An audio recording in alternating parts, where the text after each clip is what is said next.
අපි ශීතකරණය ගෙදර panty cupboard ගහලා ශීතකරණය පැන්ටි කබඩ් එක අස්සට දානවා.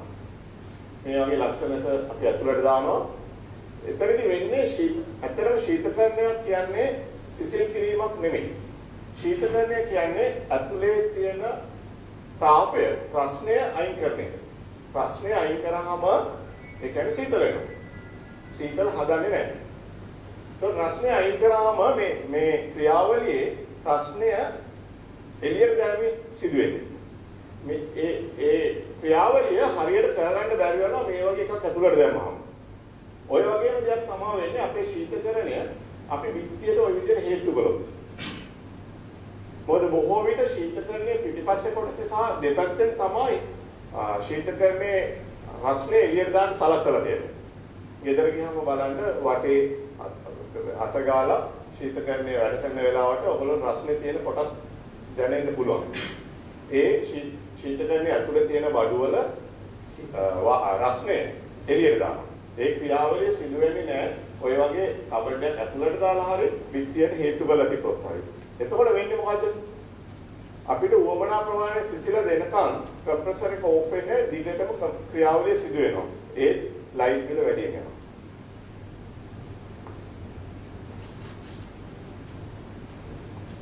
මේ ශීතකරණය දිහා බැලුවම ඔයගොල්ලන්ට යම්කිසියක් පැහැදිලිව පේනවා. ඒක ගැන කාටහරි මොනවා හරි කියන්න පුළුවන්ද? සුමානකට දෙකකට ඇති වෙන්න බඩු දාලා ඉන්නවා. මේකෙන් වෙන අවාසිය කරනවා. කූල් එක කාලය ගත වෙනවා. ඒකම පදව ගන්නත් නම් පුළුවන්. මේකෙදි වෙන්නේ එකක් තමයි අපි කඩේ තියෙන බඩු ටික ඔක්කොම ගෙදරට ගෙනල්ලා දාලා තියාගන්නේ. අපිට හදිස්සියට ඕකෙන් තක්කාලි ගෙඩියක් තෝරගන්න වුණාම අර තියෙන බඩු ඔක්කොම ඇදලා තමයි තක්කාලි ගෙඩිය හොයන්න දෙන්නේ. නැත්තම් දෙහි ගෙඩියක් ඊට වඩා අමාරුයි. හරි. ඊළඟ එක අපි කඩෙන් නැවුම්ව ගන්න පුළුවන් එළවලු ටික දවසක් කර දවසක් හෝ දවස් දෙක තුනකට සැරයක් හෝ සුමානක් විතර ගෙනලා මේක ඇතුළ වෙනම තම්බනවා. හරි. මම ඉස්සරහට ඒක තාත් විග්‍රහ කරනවා. මේකෙන් ඊළඟට වෙන්නේ අපි මොන හරි බඩුවක් ගන්න වුණාම ශීතකරණයේ දොර ඇරලා තියෙන කාල සීමාව වැඩි වෙනවා. එතකොට ෆ්‍රිජ් එකේ කූල් එක එළියට යනවා. ප්‍රශ්නේ ඇතුළට යනවා. තවදුරටත් කම්ප්‍රෙසර් එක ක්‍රියාත්මක වෙනවා. ඒ ප්‍රමාණයට සිසිලස ගේන්න. එතකොට වෙන්නේ ලයිට් බිල තිබීම ක්‍රමෙන් අඩුවෙනවා. මේක අපිට මොකද කරන්න පුළුවන්? අපිට අපේ බඩු කොටස් වශයෙන් වෙන් කරන්න පුළුවන්. right? ඊළඟට අවශ්‍ය ප්‍රමාණවල වෙන් කරන්න පුළුවන්. අපි හිතමු අපි දවස් 4කට කැරට් ගෙනාවා නම් එක දවසකට ඕනේ ප්‍රමාණය පෝෂන් කළා පැකට් කරලා වෙනම තියන්න පුළුවන්. right? ඒක තමයි ඔක පෙන්නලා තියෙන්නේ. මේ බලන්න. අපිට පෝෂන් කරලා බෑග් වල දාලා තියන්න පුළුවන්. මට තියාගන්න අපි එළවලු ගෙනාවත් ඔය වගේ පැකට් කරලා තියෙන එක ඇඟට ගුණයි. හේතුව අපි ශීතකරණයේ දාලා තියෙන සියලුම එළවලු හෝ ඒවා පළතුරු ඒවා තියලා ඒවැ තියෙන ජල වාෂ්ප ප්‍රමාණය ශීතකරණය විසින් ඉවත් කරනවා. ඒව තමයි ඒ ජල වාෂ්ප වලින් කොටසක් තමයි අයිස් වගේ කියලා වැදෙන්නේ. ඔබ හොඳටම බලන්න පුළුවන් බෝංචි මෑකරල් වගේ දෙයක් ඕගොල්ලෝ ෆ්‍රිජ් එකේ දාලා තිබ්බොත් බෑග් එකක නොදා දවස් 4ක් විතර බෝංචි ටික ගන්න පුළුවන් වෙන මෑකරල් විදියට. right? හේතුව ඒක තියෙන ජල වාෂ්ප ටික එළියට ඇදලා අනිත් ඒවලුත් ඒ විදිහමයි. ඒ නිසා ඔය වගේ පොලිතින් වලට දාලා ජලය උරා ගන්න බැරි විදිහට සකස්ලා තියෙන ගොඩක් වටිනවා. ඊළඟට මේ වගේ පැකට් කරලා තියෙන. කපල සුද්ධ කරලා හෝ සුද්ධ නොකර පැකට් කරලා තියෙන එක ඉතාල වැදගත්. එතකොට අපිට ෆ්‍රිජ් එක අරපු ගමන් අපිට ඕනේ බඩු ටික හොඳටම ගන්න පුළුවන්. right? මම මේකේ වෙලා කතා කරපු දේවල් සමරයිස් කළොත් මම ඉතින් කියවත් තර්මෝස්ටැට් එකේ සෙට් පොයින්ට් එක අපිට ඇඩ්ජස්ට් කරගන්න ඕනේ කියලා. ඒ තර්මෝස්ටැට් එකේ ඇඩ්ජස්ට් කරාම අපිට වාසි මොකද අනවශ්‍ය ලෙස විදුලිය නාස්ති වීම නවතිනවා. අනවශ්‍ය ලෙස හීටරේ ක්‍රියාත්මක වෙන එක නවතිනවා. right? ඒ අයිස් මිදලා නැත්තම් හීටරේ ක්‍රියාත්මක වෙන්නේ නැහැ නේ. ඕනට වඩා අයිස් මිදලා තියෙනවා නම් හීටරේ ක්‍රියාත්මක වෙන කාල සීමාව වැඩි. ඊළඟට මම කිව්වා ෆ්‍රිජ් එකයි පිටිය අතර තියෙන ગેප් එක හිඩස අංගල් 3-4ක්වත් තියන්න වෙනවා. එහෙම නැත්නම් හීට් එක එළියට ඒක දාන්න නැහැ. දොරේ බීන් එක කැඩිලා නම් ඒක මාර්ක් කරන්න වෙනවා. items වෙන වෙනම ස්ටෝක් කරන්න ඕනේ පහසුවෙන් ගන්න පුළුවන් එක. ඊළඟට අපි දොර කොච්චරද ඇරලා තියෙන්නේ අපේ ලයිට් බිල ඒ තරම් ප්‍රමාණයකින් වැඩි වෙනවා. මෙතෙක් මම කියපේ ප්‍රශ්නයක් මොනවාද කියලා.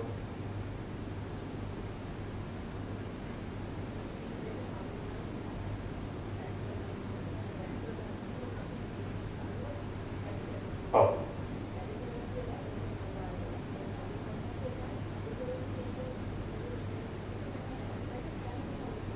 නෑ දැන් ෆ්‍රිජ් එකේ බඩු ගොඩාරියක් දැම්මොත් තර්මෝස්ටැට් එක ටිකක් වැඩි කරලා තියන්න ඕනේ. හේතුව තර්මෝස්ටැට් එකේ තියෙන තන අණුව ඒක සෙන්ස් කරන්නේ කාමරයේ තියෙන කුටියේ තියෙන ශීතල මට්ටම මත. නමුත් ඒකෙන් සෙන්ස් කරන්නේ දාලා තියෙන අයිටම් එකේ ටෙම්පරේචර් එක. ඒ නිසා බඩු ගොඩක් දැම්මම තර්මෝස්ටැට් එක වැඩි කරන්න ඕනේ. එතකොට ඒක සෙන්ස් කරන්නේ රූම් එක. ඒතකොට රූම් එක වැඩි වෙන්න ඕනේ මැද තියෙන බඩු වල මැද කොටසම හොඳට හයි වෙන්න. වාකියෝ වගේ හොඳට හයි වුණාට පස්සේ ගල් වුණාට පස්සේ තර්මෝස්ටැට් එක අඩු කරලා කමන්නේ ඒක මේන්ටේන් වෙනවා. right? මොකද මූලික කොටස තමයි මූලිකවම තාපයේ එළියට දාන එක තමයි ලොකම ප්‍රශ්නේ. ඊට පස්සේ මේන්ටේන් කරගන්න පුළුවන්. නමුත් අයිස්ක්‍රීම් වගේ ඒවා දැම්මොත් එහෙම කරන්න එපා. right? මොකද ඒක -17 වල තියෙන්න ඕනේ සාන ෆ්‍රිජ් එකේ -17 වලින් නැහැ. තව ඊළඟට ටීවී එක. ඔයගොල්ලෝ කාගේ ගෙදර තියෙන රිමෝට් කන්ට්‍රෝල් එකක් නැති ටීවී එකක්. මම හිතන්නේ ඔක්කොගෙම ගෙවල් තියෙන්නේ රිමෝට් කන්ට්‍රෝල් එක තියෙන ටීවී එක. හරි? අපි රිමෝට් කන්ට්‍රෝල් එක තමයි පාවිච්චි කරන්නේ. රිමෝට් කන්ට්‍රෝල් එකේ ටච් පෑඩ් ඔක්කොම අවර්ණ වෙලා ගෙවිලා තියෙනවා. ටීවී එකේ මොනක්වත් මාක් එකක්වත් නැහැ. ටීවී එකේ ස්විච් එක අල්ලපු තරම. මම හිතන්නේ මම හරි. හරි? මේ ටීවී එක රිමෝට් එකෙන් ඕෆ් කරා කියලා ටීවී එක ඕෆ් වෙන්නේ නැහැ. ටීවී එක වොට් 135ක් 145ක් තරම් ප්‍රමාණයක් පාවිච්චි වෙනවා. රිමෝට් එකෙන් ඕෆ් කරාම වෙන්නේ වොට් 10ක් විතර අඩු වෙනවා. ටීවී එක ක්‍රියාත්මකයි. නමුත් මේ ස්ක්‍රීන් එකට චිත්‍රය එන එක විතරයි නවත්තලා තියෙන්නේ. අනිත් සියලුම දේ ක්‍රියාත්මකයි. පැහැදිලිවම කියනවා. එතකොට ටීවී එක රිමෝට් එකෙන් ඕෆ් කළා කියලා මීටරේ කැරකෙන එක නවතින්නේ නැහැ. ඒ නිසා තමයි ටීවී එක ඊළඟට එන්නේ. මොකද අපි දවසේ පැය 2ක් හෝ 3ක් ටීවී එක බලනවා. සමහර අය පැය 8ක් බලනවා. නමුත් ටීවී එක පැය 24 ඔන් එකේ තියෙනවා. හේතුව ඕෆ් කරන්න රිමෝට් එකෙන්. ඒ හින්දා ටීවී එකේ ලයිට් බිල ඉතා වැඩියෙන් යනවා.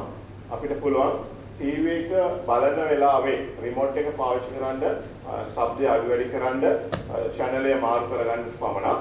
නමුත් ටීවී එක බලලා ඉවරුනහම ටීවී එක ස්විච් එකෙන් ඕෆ් කරන්න. එතකොට ඔබ ඔබේ ලයිට් බිල අඩු කරගන්නවා. ඊළඟ තමයි අයන් එක. අයන් එක දැන් ඔයගොල්ලෝ කවුරුත් දන්නවා ඔයගොල්ලෝ එක එක්කෙනාගෙන් අහගෙන දවස් ගානක ඇඳුම් හොදලා එකපාර තමයි අයන් කරන්නේ. මොකද නැත්නම් අයන් එකට ගොඩක් වේදන් යනවා. ඊට වඩා තව පොඩ්ඩක් එහාට දෙයක් අපිට කරන්න හැකියාව තියෙනවා. අපි අයන් කරන්න ලෑස්ති වෙනකොට අපේ රෙදි ප්‍රමාණය රෙද්දේ වර්ගය අනුව වෙනස් කළොත් වර්ගය කියන්නේ පොප්ලින් වගේ ಜಾති වලින් නෙවෙයි ඝනකම මත සිනිඳු සහ ඝනකම් කියන වශයෙන් අපි වෙන් කරගත්තොත් අපිට පුළුවන් ඉස්සෙල්ලාම ඝනකම තියෙන රෙදි ටික මදින්න අයන් එකේ වැඩි උෂ්ණත්වයට හදලා. එතකොට අපි අයන් එක ගොඩාක් රත් කරනවා. රත් කළා අපේ ගොරෝසු රෙදි ටික මදිනවා. ඊට පස්සේ ගොරෝසු අඩු රෙදි ටික වෙනකොට අපි සෙට් පොයින්ට් එක තව ටිකක් අඩු කරනවා. එතකොට අපි අන්තිමටම මදින්නේ මේ විදිහට සිනිඳු රෙදි ටික. සිනිඳු රෙදි ටික මදිනකොට අපේ අයන් එකේ රසණය ගොඩාක් අඩු කරලා තියෙන්නේ. එතකොට අපි අයන් කළ ඉවරුනහම රෙදි අයන් එකේ තියෙන උෂ්ණත්වය බොහොම පොඩ්ඩයි නැස්ති වෙනවා. ඒක අනිත් පැත්තට වුණොත් අපි ගොඩාරියක් වැඩියෙන් රත් කරලා ගොරෝසු වෙද්ද මදින්න අයන් එක ඕෆ් කරාම ඒකේ රසනේ ගොඩක් නාස්ති වෙනවා. ඒ හින්දා අයන් එක පාවිච්චි කරනකොට රෙදි ප්‍රමාණය කොටස් කරගෙන ඉන්න ඉස්සෙල්ලාම ඝනකම මත. ඊළඟට මම කියව වතුර පම්ප් එක කියලා. සමහර අය වතුර පම්පයක් තියෙනවා, සමහර අය වතුර පම්ප නැහැ. නමුත් වතුර පම්ප තිබුණත් නැතත් ඔයගොල්ලෝ වතුර පාවිච්චි කරද්දී ඒකට බිලක් වැටෙනවා. වතුර පම්පයක් තිබුණොත් වතුර පම්පෙට බිල ලැබෙනවා. එහෙම නැත්නම් වතුර පම්ප නැත්නම් නගරයෙන් වතුර ගෙනාවොත් ඒත් බිලක් වැටෙනවා. ලිඳින් නිකන් හදලා ගන්නේ නැත්නම් පමණයි වතුර බිලක් නැත. මේ අපි පම්පයක් ගනිද්දිම මුලදිම සැලකිලිමත් කරන්නට ඕනේ විවිධ වර්ගයේ පම්ප මාකට් එකේ තියෙනවා. නමුත් ඒකේ පාවිච්චි කිරීමේ කාලය අපිට පාවිච්චි කරන්න පුළුවන් කාලය ඩියුරබිලිටි එක වැඩි පම්පයක් ගන්න ඕනේ. මගේ අත්දැකීම් වල හැටියට දැනට මාකට් එකේ තියෙන පම්ප වලින් ජීනසේන පම්පේ තමයි හොඳම පම්පේ තියෙන්නේ ලංකාවේ. වැඩි කාලයක් කාර්යක්ෂමව වැඩ කරනවා. ඊට අමතරව ඕනම කොටසක් අඩු වෙලට පහසුවෙන් ගන්න පුළුවන්. ඒ හින්දා අලුතෙන් පම්පයක් ගන්නවා නම් ජීනසේන පම්පයක් ගන්න පොඩි ගානක වැඩි වීමක් වෙන්න පුළුවනි.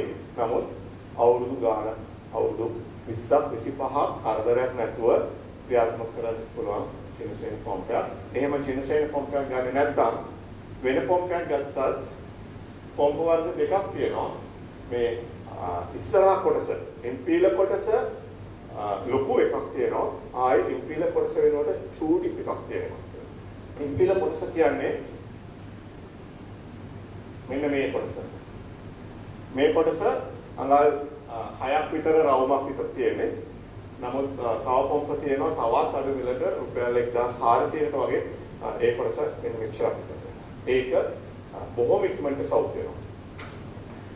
ඊළඟට ඒකෙන් විදුලි බිල වතුර ප්‍රමාණයට වඩා විදුලි බිල වැඩියෙන් යනවා. ඊළඟට වතුර බිල පම්ප ගැන කතා කරනකොට අපි මහත්සේ උනන්දු වෙන්න ඕන වතුර ලීක්ස් තියෙන තැන් හදන්න. එතන සමහර විට බිඳුව ලීක් වෙන්නත් පුළුවනි. නමුත් ඒක ලයිට් බිලට එකතු වෙන්නේ රුපියල් සහ 4 ලයිට් කොහේ හරි ලීක් එකක් තියෙනවා නම් අපි පුළුවන් තරම් ඉක්මනට ඒක හදාගන්න තරමට අපිට ඒක පහසුයි. ඊළඟට තියෙනවා low flow shower කියලා. low flow shower කියන්නේ අපි shower එකක් කඩෙන් ගන්නකොට ගොඩක් ගාන අඩු එකේ තෙල් විතරක් ගහලා තියෙනවා. ඒකේ කන්ට්‍රෝල් එකක් නැහැ, සීමාවක් නැහැ කොච්චරක් වතුර පාවිච්චි කරනවද කියලා. කවුරු හරි දන්නවද අපිට නාන්න වතුර ඕනේ විනාඩියකට ලීටර් කීයක්ද කියලා? අපි නානකොට අපිට අවශ්‍ය ජල ප්‍රමාණය විනාඩියකට ලීටර් කීයද? අපිට නාන්න ජලය ඕනේ විනාඩියකට ලීටර් 8ක් 10ක් විතර ප්‍රමාණයක්. නමුත් අපි ඒක වඩා වැඩි පාවිච්චි කරනවා. අපි shower එක කඩෙන් ගන්නකොට shower එක කරනවාම වතුර තියාගන්න පොඩි ගානක් වැඩියෙන් දීලා low flow shower එකක් ගන්න කඩයයි හදන්නවා. අපි කියවහම ඒකෙන් අපිට අවශ්‍ය ප්‍රමාණය විතරයි එළියට වතුර ප්‍රමාණය දෙන්නේ. පීඩනය අඩු වැඩි වෙනවා. නමුත් වතුර ලීටර් ප්‍රමාණය ඒකෙන් කන්ට්‍රෝල් කරලා තියෙනවා. ඊළඟට filter with aerators. ඕගොල්ලෝගේ ටැප් වල අන්තිම කෙරවලේ ෆිල්ටර් එකක් තියෙනවා.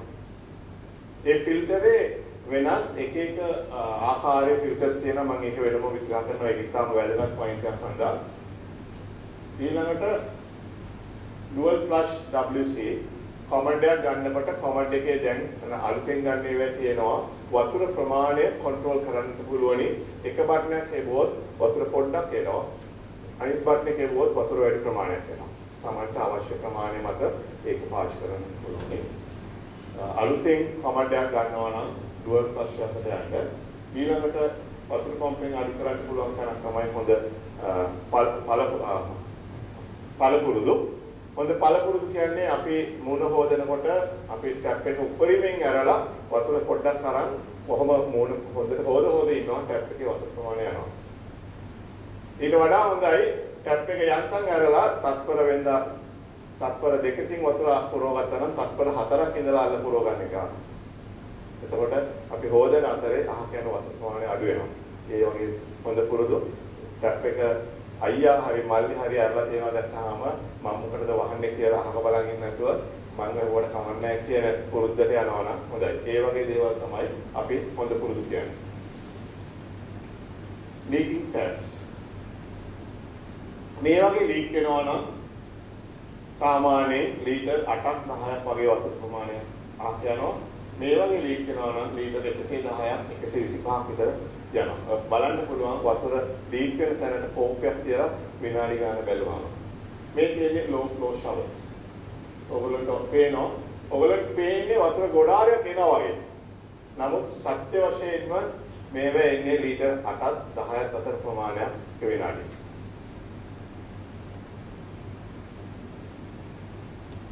මේ මං කියපු ෆිල්ටර්ස් ඔයගොල්ලන්ගේ ටැප් එකේ ෆිල්ටරයක් නැති වුනහම ඔය වගේ වතුර එක දිගට ගලාගෙන යනවා. සීමාවක් නැහැ. අපිට මනින්න බැරි තරම් ප්‍රමාණයක් වතුර ගලාගෙන යනවා. නමුත් මේ වගේ ඒරියේට් එකක් දැම්මහම මේ වගේ ෆිල්ටරයක් දැම්මහම ඒ වතුර ප්‍රමාණය අපිට පේනවා වතුර ඒ ප්‍රමාණය වගේ එනවා. නමුත් එන වතුර ප්‍රමාණය අඩුයි. ඒ නිසා අපි අත එළියට ගත්තාම අහකට එන වතුර ප්‍රමාණය අඩුයි. මෙන්න මේ කෑලි ගොඩාරියක් එකතු වෙලා තමයි මේ වගේ ෆිල්ටරයක් හදන්නේ. ගෙදර සින්ක් එකේ මෙතන කෙරවල තියෙන ෆිල්ටර් එක්ක අපි කඩලා දානවා නැත්නම් ගලවලා දානවා අපේ පහසුව තකා. අපි දන්නේ ඒක අයිකෙන් අපිට තියෙන වාසිය සෝ අවාසිය. මේකේ අපි ගැලවුවොතින් අපිටයි පාඩුව වැරදිලා හරි මේ ෆිල්ටරේ ගෙදර කැඩිලා නම් කඩෙන් මේකට වෙනත් ෆිල්ටරයක් ගෙනල්ලා දාගන්න. ඒක එච්චර ගණන් නැහැ ෆිල්ටර්.